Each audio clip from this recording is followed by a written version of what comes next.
Welcome to the Cleric Corner. My name is Riker, and here we talk about all things Dungeons and Dragons, and we tap into our higher powers to create worlds that are more unique and stories that are more impactful. Last week in the D&D community, we received groundbreaking news. A new Future of D&D announced by Ray Winninger as he talked about upcoming things at D&D Live. And this could mean a possible 5.5 or 6th edition to Dungeons & Dragons coming 2024. Roll the clip. I know there's been a lot of speculation about this, but I can actually reveal today that we have, earlier this year, we began work on the next evolution of Dungeons & Dragons, new versions of the core rule books, which will be coming out in 2024 to celebrate the 50th anniversary of Dungeons & Dragons. Now in this video, we're going to take a deep dive on what was said in that Future of D&D panel, as well as some changes that Wizard of the Coast has already made in their recent books, both of which will point us in the right direction on where they may take this game in the future. Now, I will not be talking about what I think should be in Dungeons & Dragons 5.5 or 6e. My personal desires would be a completely other video, but we will go over some things that we very much could expect. Although please don't be afraid to comment below on some changes that you would like to see, whether it's been announced or not. And then subscribe below so that we can both go on this journey together. Now, first on the docket, it will be a very important clarification to say that this actually will not be a completely new version of the game, but an expansion thereof. It will be backwards compatible for everything that we've gotten in 5e so far, and used in tandems for all the books that have been published. One thing, by the way, I can assure you is these new versions of the books are going to be completely compatible with all those 5th edition products you already own and love, and all the products were released between now and then, so don't panic there. Now, the reason that they're doing this, in my opinion, is because that 5e has been the most successful version of the game since its beginning. More people play Dungeons & Dragons now than ever before. And that's much to blame for what 5e or 5th edition has been. People love it, so changing so soon would be, in fact, a really bad business decision. Instead, they decided to update and revise and continue this version to some place that we can continue playing for a longer period of time. So that means taking things from the beginning and making it streamlined and balanced again. Another thing that it will not be is an abrupt change. It will actually be a slow change over time, culminating in 2024 when they republish the Player's Handbook and Dungeon Master's Guide, or a similar book. Now in this panel, they also mentioned a book coming early next year called Mordenkainen's Monsters of the Multiverse, and Jeremy Crawford had these things to say. We're already working on our 50th anniversary plans, which will include those new versions of the core books. And as we're working on that update, we thought now's our opportunity to update some of the material that people can use now to already give a feel of where we're headed over the next few years with Dungeons & Dragons. And so as we gathered monsters from various sources into Monsters of the Multiverse, and also playable races, all of them I've benefited from playtest feedback we've gotten over the last 7 years. So we made improvements in clarity, we've added new abilities, we've rebalanced things, we've made some of the material easier to digest at the game table. We have been actually working on, not only in tandem with our work for the 50th anniversary, but actually also in tandem with the other books coming out this year. So there are things that appear in The Wild Beyond the Witchlight, in Strixhaven, A Curriculum of Chaos, and in Fizban's Treasury of Dragons, all influenced by actually work we were doing on Monsters of the Multiverse. So knowing they're already thinking of changes to make in the game, and him describing that these playtests have already made publication,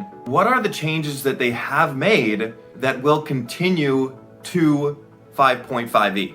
And one piece of this screams erratas, revisions, and updates. As we look back at Tasha's Cauldron of Everything, we did see a complete overhaul of a lot of different classes and subclasses. We know that as we continue to publish more and more of these subclasses, the power level tends to get a little bit higher and higher as the publications go.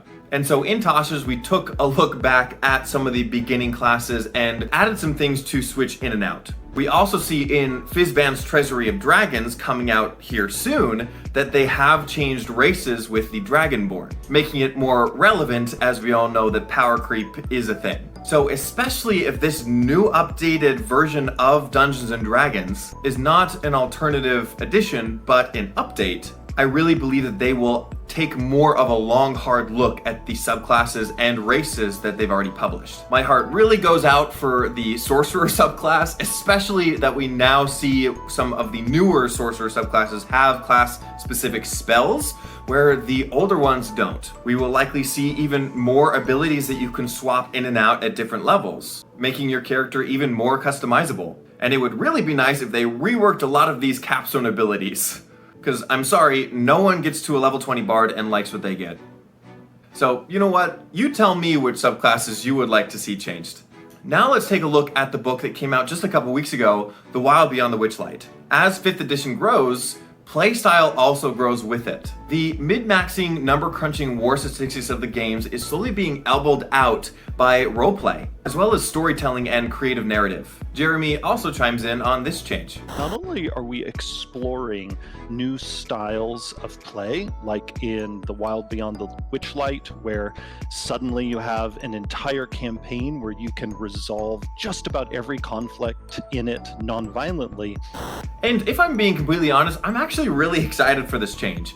Do I think that combat will eventually be edged out completely? No, absolutely not. But I do think roleplay will bring more of a focus to different kinds of spells and abilities. For example, when did your character ever choose the actor feat over the pullmaster feat? Or the spell Fast Friends over Spirit Guardians? Probably not in a while, but in a actual story where combat is virtually non-existent or roleplay is a lot more prevalent, feats like Actor and spells like Fast Friends would be a lot more useful. And now, speaking of feats, let's go on to our next book, Strixhaven, A Curriculum of Chaos. 2 feats were released in this book, Strixhaven Initiate and Strixhaven Mascot. Now, abilities aside in these feats, what you do see is that one feat will require the other one first. And if you're familiar with 3.5 edition, you would be familiar with the concept of feat trees, meaning that there could be a lot more feats that do require other feats below them, creating a tree of feats that you slowly work up to.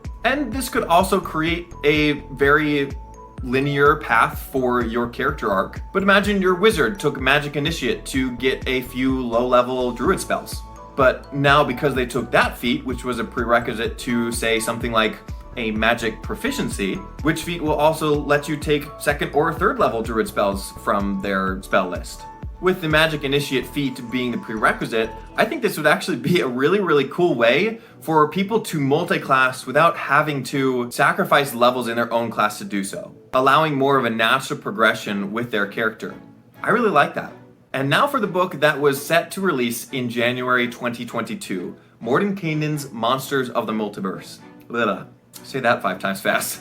Now this book contains over 250 stat blocks of monsters as well as 30 plus playable races. Now don't let this fool you because a lot of this is reprints from other books in D&D's past. And from these other 5e resources, they're being rewritten, reworked, and better aligned to the rules of the game. And we also have rebalanced all of these monsters so that they are as resilient as they really should be for their challenge rating. And when they're meant to be a scary foe, they're going to be even scarier. Now, did you hear that? Rebalanced challenge rating. Meaning that there is a chance that your party one-shotting a deadly encounter or somehow TPKing in an easy encounter will happen a little less often. Now, they also gave an example of what this could look like. If you compare sort of the before and after, you'll notice that the War Priest back in Volo's Guide to Monsters had this really chunky spellcasting trait. You'll notice that spellcasting trait does not exist in the new version of the War Priest. Instead, the War Priest now has a spell casting action that is much slimmed down. And this is going to be a design theme that you'll see in all of our newer books. Now, this is all in an effort to streamline Statbox to make it easy for the Dungeon Master to use, making combat faster and monsters more reliable. You may have noticed in the book, The Wild Beyond the Witchlight, that now alignments are suggested rather than hard fact. Now, after the release of Mordenkainen's Monsters of the Multiverse, blah, blah, see, there I go again. It's hard. But after the release of this book, we don't have any other books announced. Although we can expect a continuation of these changes and different erratas or rebalancing, as we expect 2 brand new settings coming 2022, and then 2 more already pre-published in different editions being reworked for 5e in late 2022 and early 2023. And with these changes, these releases are going to be a little bit different than what we're used to, due to what they say here. Both of those are going to actually be published in formats we've never really published products in before. And here, and you'll see us experimenting, and we're kind of looking into ways that even technology can make your games easier to run and more fun for everyone to play. And here, we'll talk not only about the new books, but about some cool new things we're doing in the digital arena to deliver some exciting new Dungeons & Dragons experiences. A new format. This really could be anything, but the word technology really stood out. There has been talk about the Wizards of the Coast doing a VTT, or a virtual tabletop, an online platform where D&D players can play across the world. This could include virtual maps, downloadable miniatures, microtransactions, or PDF DLCs that work in tandem with the release. We also saw an example of this in The Wild Beyond the Witchlight, as they published an extension to the book on DM's Guild called The Domains of Delight, where I think a lot of the information in the PDF was way more useful than the actual book, but I digress. But it could open up to a separation of adventure and DM tips that would allow both parties to be happy in some way. If you don't want one, you can just buy the other. Now, I do know that the Domains of Delight was used for charity, but this does open up for even DLCs or extra content for published books, even months down the road. And even if I'm completely off on the VTT side, I'm sure similar things could be released in like box set styles. But whatever comes, we will still look forward to years and years of fun at the table and fun with our friends, saving realms and creating memories. And I'm here to help, so subscribe to my YouTube channel if you'd like. I'll also include some other YouTubers who are staying up to date down in the description below. Stick around and I'll be going over a different take on bards and how to make them truly unique. And if you want to make the Feywild a little bit more impactful for your players, check out this video here.